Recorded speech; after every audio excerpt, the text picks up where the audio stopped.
Stage Pass, Institute of Gaming. For more details, contact 709396596. Sir మీరు అతడు సినిమాకి టెక్నికల్గా ఎన్ని హంగులు అద్దినా అసలు బేసిక్గా దాని సోలే ఈ తరానికి సరిపోయేది. ఆ, అంటే మీరు మీరు కూడా అన్నా నేను ఆ, ఏమంటే ఇంకో 10 ఏళ్ళ తర్వాత తీయాల్సిన సినిమా ఇవాళ తీస్తారు మీరు అన్న ట్రెండ్ మార్చాలి కదండి మనం ఆ, అన్నారు ఆయన. అందుకే చెప్పింది మళ్ళీ మేము ఇంటర్ఫీర్ అయితే సార్ మళ్ళీ మాది ఓల్డ్ స్కూలు ఫ్యామిలీ ఓరియంటెడ్ ఇట్లాగా ఉంటుంది. సార్ ఇది మీరు న్యూ ఇదిగా తీసుకున్నారు కాబట్టి మీరు ఎలా అనుకుంటున్నారో అలా చేయండి, ఉమ్. మేము ఎవరో ఇన్వాల్వ్ కావు అని చెప్తాం. సార్ ఈ సినిమాని ఇప్పుడు రిలీజ్ చేస్తున్నామని చెప్పి మహేష్ బాబు గారికి చెప్పినప్పుడు ఆయన రియాక్షన్ ఏంటి సార్? ఆయన చాలా హ్యాపీగా ఫీల్ అయ్యారు. ఓకే. డెఫినెట్గా చాలా బాగుంటుంది అనేది. ఉమ్. అంటే ఇందులో ముఖ్యంగా ఏంటంటే ఇప్పుడున్న జనరేషన్ యంగర్ జనరేషను సినిమాను టీవీలో చూశారు, ఈ సినిమా చాలాసార్లు అవును. చూశారు, కానీ ఆ బిగ్ స్క్రీన్లో చూడలేదు. ఉమ్. అందుకని దీన్ని ఒకసారి బిగ్ స్క్రీన్లో చూపించే అవకాశం ఇవ్వాలి, ఉమ్. టెక్నికల్గా కూడా దీన్ని అప్గ్రేడ్ చేసి ఇవ్వాలి, ఉమ్. ఇవాళ తీసిన సినిమాలాగా అనిపించాలి సార్ అనే ఆలోచనతో వచ్చి ఇవన్నీ కూడా చేస్తామండి, చేస్తాం.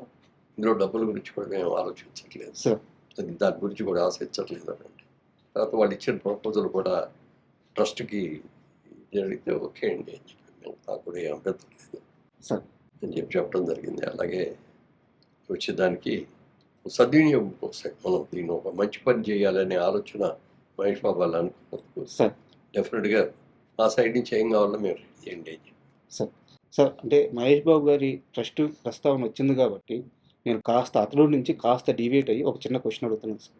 కృష్ణ గారిని మీరు చూశారు, చాలా సందర్భాల్లో ఇండస్ట్రీ మొత్తం ఉంటుంది, చాలా సందర్భాల్లో మీరే చెప్పారు ఇండస్ట్రీలో దేవుడు అంటే మనిషి ఎవరైనా ఉన్నారంటే కృష్ణ గారు అని చెప్పేసి. ఆయన కడుపును పుట్టిన బిడ్డ ఈరోజు 4,000 మంది పిల్లలకి హార్ట్ ఆపరేషన్ చేయించారు, కొన్ని గ్రామాలను దత్తత తీసుకుంటున్నారు. అంటే ఒక మనిషి ఋషి అయితే ఎలా మారిపోతాడో అలాంటి మైండ్ సెట్తో ముందుకెళ్ళిపోతున్నారు. మీలాంటి పెద్దలందరూ ఎలాగో సపోర్ట్ చేయడానికి బ్యాక్ బోన్గా ఉంటూనే ఉన్నారు. సో మహేష్ బాబు గారి ప్రస్థానం అంటే అతడు సినిమా చేసినప్పుడు ఒక యంగ్స్టర్ని చూసుంటారు మీరు, ఈరోజు ఆయన జర్నీ శిఖరాగ్రంలో ఉంది. సో అలా ఆ మహేష్ బాబుని ఈ మహేష్ బాబుని చూస్తుంటే మీకు ఏమనిపిస్తుంది సార్? యాక్చువల్గా కృష్ణ గారు నేను క్లాస్మేట్స్ మీరు కూడా ప్రస్తావించారు, మీ ఏలూరు కాలేజీలో క్లాస్మేట్స్. అప్పుడు ఇద్దరు కూడా కొంచెం అంటే కామ్గా క్వైట్గా ఉండేవాళ్ళు అందరూ ముందు బెంచ్లో కూర్చోబెట్టి అల్లరి బెంచ్లో వెనక కూర్చో, ఓకే. ఆ విధంగా మీ ఇద్దరం పక్క పక్కన ఫస్ట్ బెంచ్లో కూర్చునేవాళ్ళం. మీ ఇద్దరు రాముడు బుద్ధిమంతుడు.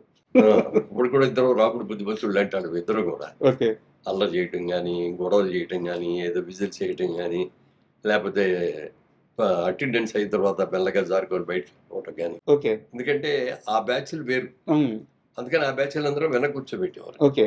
అందుకని పర్ఫెక్ట్గా క్లాస్కి రావటం, క్లాస్లో కూర్చోవడం, చెప్పిన పాఠం పూర్తిగా వినటం, క్లాస్ అయ్యే వరకు కూడా వెళ్లకుండా బయటకు ఏదో యూరిన్ వెళ్తారండి అదేంటి ఇదండి అని మాటలు కూడా లేకుండా అవన్నీ కూడా పర్ఫెక్ట్గా చేసేవాళ్ళం అని చెప్పి అలాంటి వాళ్ళు ఒక 6-7 మందిని సెలెక్ట్ చేసుకొని మాకు ఇట్లా 2 వరుసలాగా ఉండేవి.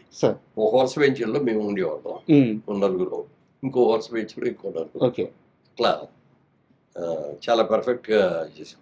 అప్పుడు అనేవాడు అనమాట ఆయనకి మొదట్లో కూడా ఆయనకి కూడా సినిమాకి అవ్వాలని లేదు, సినిమా యాక్టర్ అవ్వాలనే ఆలోచన అది కూడా ఏం లేదు.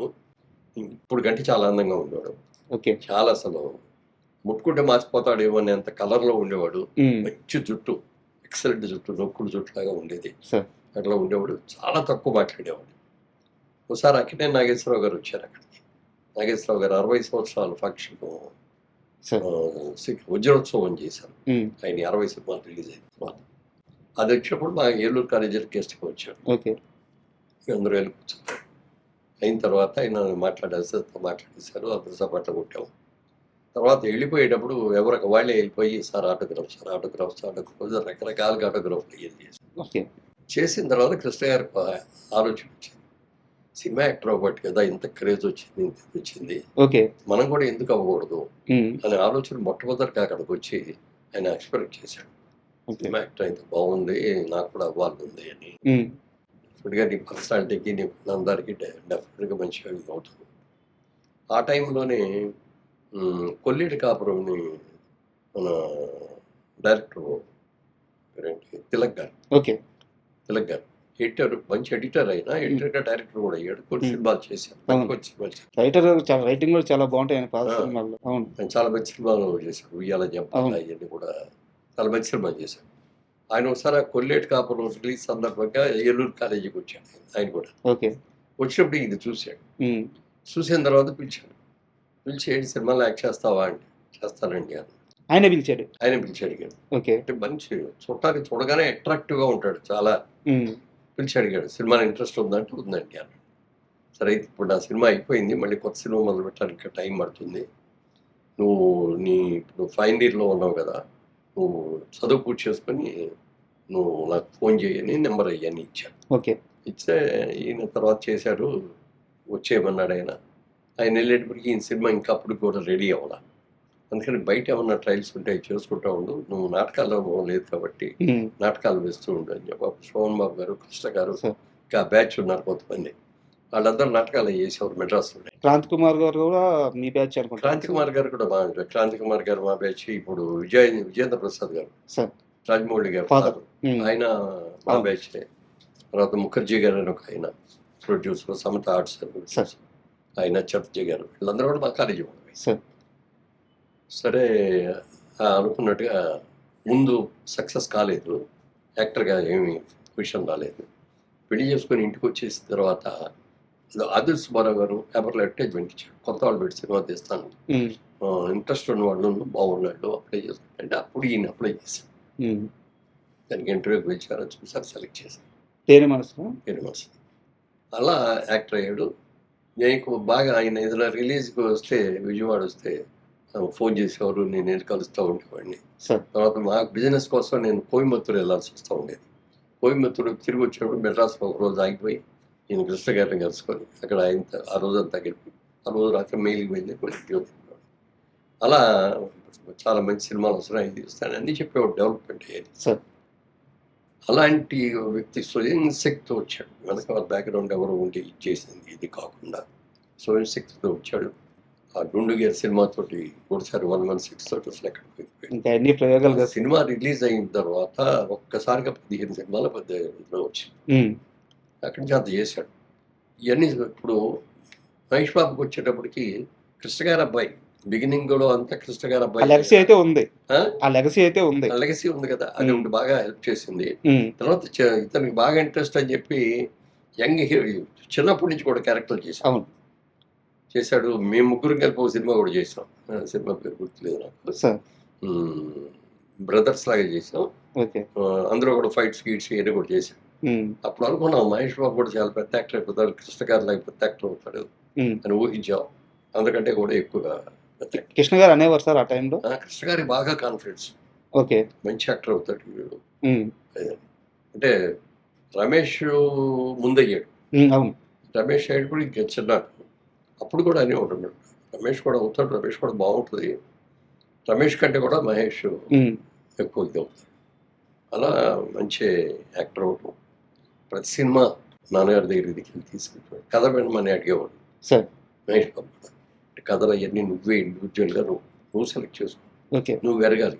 నేను చెప్పి నేను ఇది బాగుంది, ఇది వద్దు, ఇది బాగాలేదు అని చెప్పడం బాగుంది. ఆ నిర్ణయాధికారికి కొడుకు ఇచ్చేసాడు. అతను అలాగే మంచి సెలెక్ట్ చేసుకోవడం, మంచి బ్యానర్లు సెలెక్ట్ చేసుకోవడం, అలాగే మంచి డైరెక్టర్ని చేసుకోవడం, అవన్నీ కూడా చేసి సక్సెస్ అయ్యాడు. ఆ సినిమా కూడా వచ్చిన తర్వాత మేము అదే అనుకున్నాం. అప్పుడు కృష్ణ గారితో ఒక సినిమా చేసాం అంతే మా బ్యానర్లో. అందులో నాగార్జున గారి హీరోను, కృష్ణ గారి ఫాదర్, నాగార్జున గారి ఫాదర్గా కృష్ణ వారసుడు. ఆ వారసుడు అడిగితే ముందు నేను చేయనయ్యా క్యారెక్టర్ అది అన్నాడు. అని మళ్ళీ కొద్ది రోజులు అయిన తర్వాత మళ్ళీ ఆయనే ఫోన్ చేసి సరే ఒకసారి కథ వచ్చి చెప్పమనంటే, అది Hindi cinema, Hindi cinema remake. అది ముందు హిందీ పిక్చర్ చూడండి సార్ అన్నాం. హిందీ పిక్చర్ చూసి అరేంజ్ చేసాం. అది చూసేసి బాగుంది, క్యారెక్టర్ బాగుంది, చేస్తున్నాలే అని అలా చేశాను. ఈ మహేష్ బాబుని కూడా మరి దాంట్లో అంటే ఇద్దరు యాక్టర్గా ఉన్నప్పుడు కొన్ని సినిమాలు కలిసి చేయడం కానీ, లేకపోతే కృష్ణ గారి అబ్బాయి కానీ, కృష్ణ గారి ఫ్రెండ్ కానీ మొత్తం మీద మేము డేట్లు అడగగానే వెంటనే ఇచ్చాం. అన్నీ సక్సెస్ఫుల్గా జరిగినాయి, అందరూ హ్యాపీగా ఉన్నాం. ఈ సినిమాని ఇవాళ యంగర్ జనరేషన్ చూపించారు. అప్పుడు చూసిన వాళ్ళు అందరూ బాగానే చూశారు. యంగర్ జనరేషన్ 20 ఏళ్లలో వచ్చిన పెరిగిన జనరేషన్ అంతా అందరూ సినిమా చూశారు. టీవీలో అందరూ సినిమా చూశారు, లేకపోతే ఏదో అన్ని రకాల. అతడు సినిమా చూడని ఇల్లు 2 తెలుగు రాష్ట్రాల్లో లేదంట. లేదు, నిజంగా నిజం. ఎందుకంటే సినిమా ఇక్కడే కాదు, సార్ ఈవెన్ అదర్ కంట్రీస్కి వెళ్తే ఎక్కడికి వెళ్ళినా మీ సినిమా అదనంగా ఉందండి. ఆ యంగర్ జనరేషన్, అక్కడున్న యంగర్ జనరేషన్కి మురళీమోహన్ పెద్ద యాక్టరు, బోల్డ్ సినిమాల్లో చేశాడు ఇది అని చెప్తే వాళ్ళకి ఏం అర్థమయ్యేది కాదు. సార్ అతడి సినిమా చూసాక అతడి సినిమా తీసింది ఈయనే అనగానే ఒక్కసారి అవునా అని వచ్చి ఇది ఒక గుర్తింపు అయిపోయింది. ఇదో గుర్తింపోయింది. యాక్చువల్గా నేను అందులో యాక్ట్ చేయను, సార్ నాకు ఏం క్యారెక్టర్ కూడా లేదు, నేను చేయలేదు. అందుకని మా సినిమాల్లో తీసిన సినిమాల్లో నేను ఉండాలి కంపల్సరీగా, లేకపోతే నా వేషం బాగుంటేనే సబ్జెక్ట్ సెలెక్ట్ చేసుకోవాలనేది మేము ఎప్పుడు పెట్టుకోలేదు. సార్ సినిమా బాగుండాలి, సినిమా సక్సెస్ అవ్వాలి, అందులో క్యారెక్టర్ ఎలాంటిదైనా సరే అలా చేసుకుంటూ వచ్చాను.